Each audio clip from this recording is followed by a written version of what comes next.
নমস্কার বন্ধুরা, আমার চ্যানেলের আরও একটি নতুন পর্বে আপনাদের সকলকে স্বাগত। লক্ষ্মী পুজো।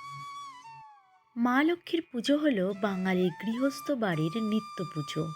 প্রতি বৃহস্পতিবারে মায়ের সাপ্তাহিক পুজো হয়ে থাকে। দেবী লক্ষ্মী হলেন জগৎ সংসারের সুখ সমৃদ্ধি ও সম্পদের দেবী। বন্ধুরা, আজকের পর্বে আমরা পৌষ মাসের লক্ষ্মী পুজোর ব্রত কথা শুনে নেব। পৌষ মাসের শুক্লপক্ষের তিথিতে বাড়িতে আলপনা দিয়ে লক্ষ্মী পুজো করার রীতি রয়েছে। বন্ধুরা, পৌষ মাসে লক্ষ্মী পুজো করার জন্য যে উপকরণগুলো আমাদের প্রয়োজন সেগুলো হলো ঘট, আমের সরা, কলা, ধূপ, প্রদীপ, আতপ চাল, 4টি নৈবেদ্য, একটি লক্ষ্মীর, বিষ্ণুর, কুবের আরেকটি হলো ইন্দ্রের। এই 4টি নৈবেদ্য করতে হবে। পৌষ মাসের শুক্লপক্ষের যে বৃহস্পতিবারটি পড়বে সেই দিন ভালো করে আলপনা দিয়ে বাড়িতে পুজো করতে হয়। অনেকে এই পুজোটি নিজেরা না করে কিন্তু পুরোহিত দিয়েও করিয়ে থাকেন, কিন্তু পুজোর শেষে ব্রত কথাটি শুনতে হয়।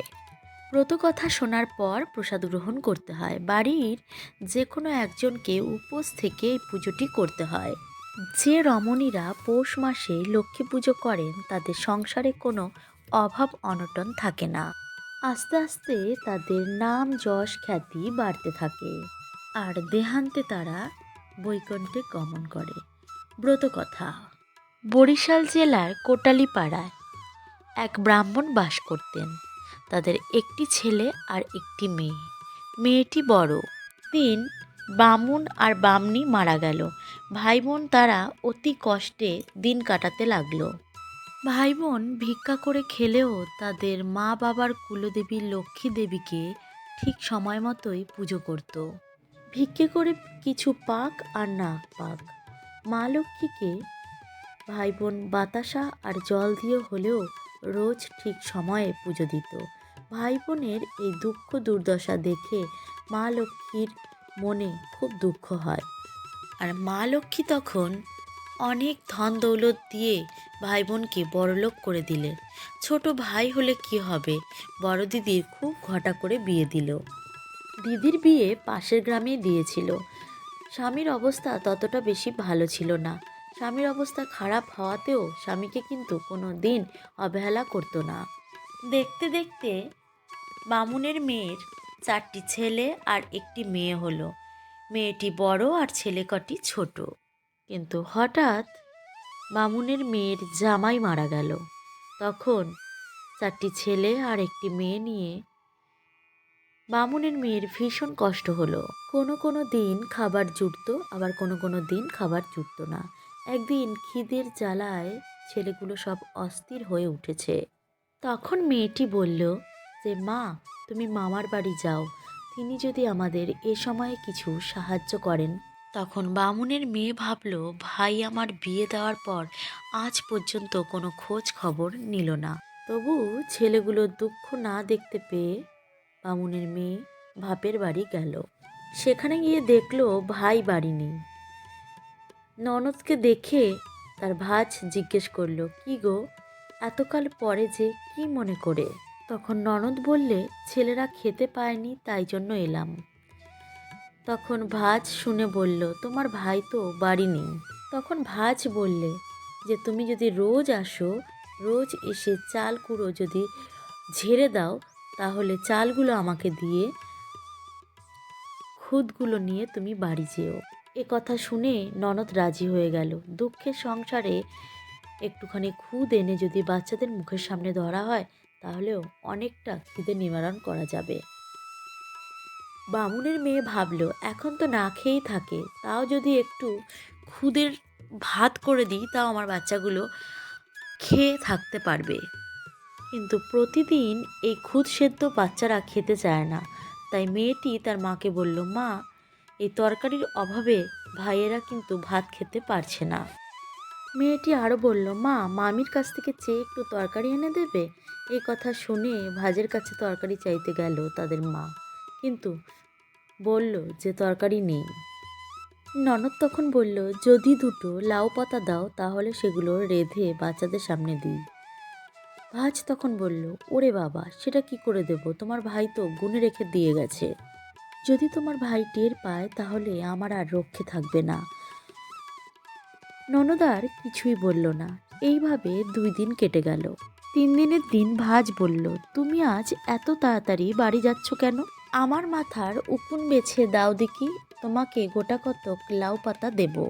ননদ বলল, ভাই আজ থাক, কাল বেছে দেব। আজ লক্ষ্মীবার, আজ উকুন বাঁচতে নেই। বেলাও হয়েছে, ছেলেগুলো খিদে হয়তো ছটফট করছে। ভাজ আর যায় কোথায়? তেলে বেগুনে জ্বলে উঠে বলে, বটে, নিজের বেলায় বোঝো, ভাইয়ের বেলায় মঙ্গল অমঙ্গল কিছু বোঝো না। আজ লক্ষ্মীবার আর তুমি খুদগুলো নিয়ে যাচ্ছ। এই বলে খুদগুলো তার আঁচল থেকে কেড়ে নিল।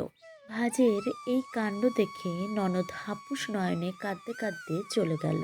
কাঁদতে কাঁদতে রাস্তা দিয়ে যাচ্ছে আর ভাবছে, আর এ কষ্ট সহ্য হয় না।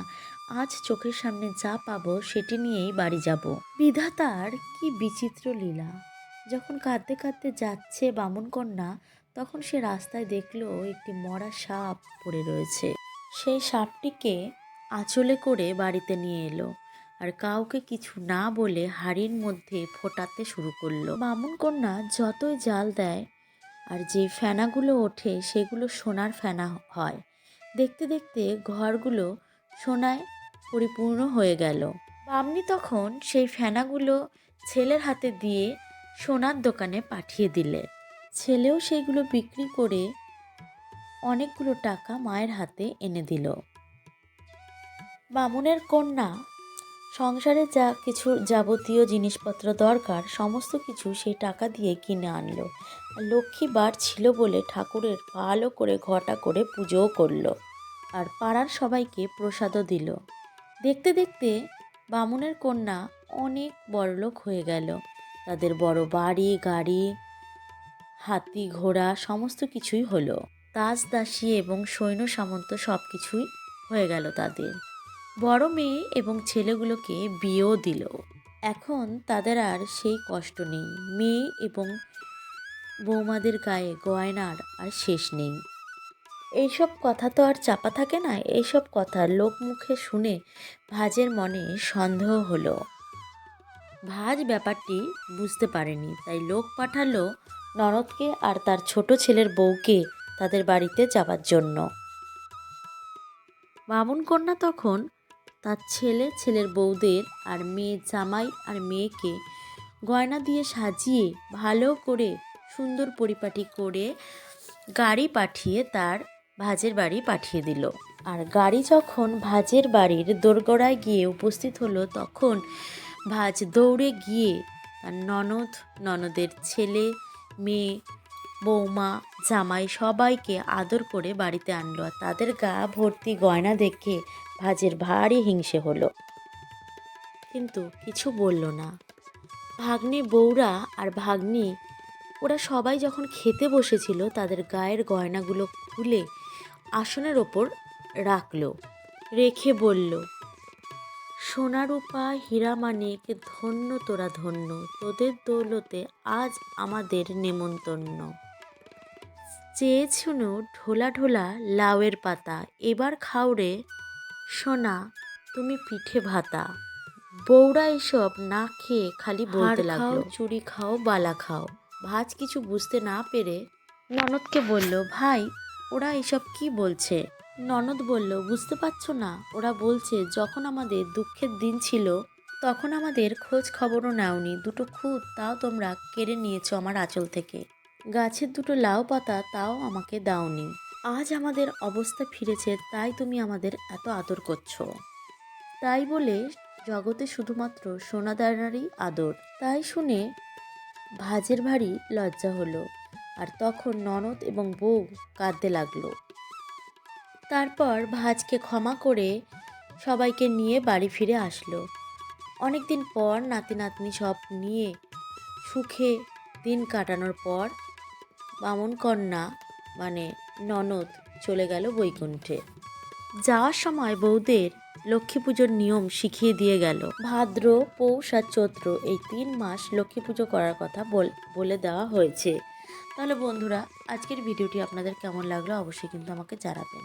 তো আজকের মতো এই পর্যন্তই, আবার দেখা হচ্ছে অন্য একটা নতুন ভিডিওর সাথে। ততক্ষণ ভালো থাকবেন, সুস্থ থাকবেন। নমস্কার।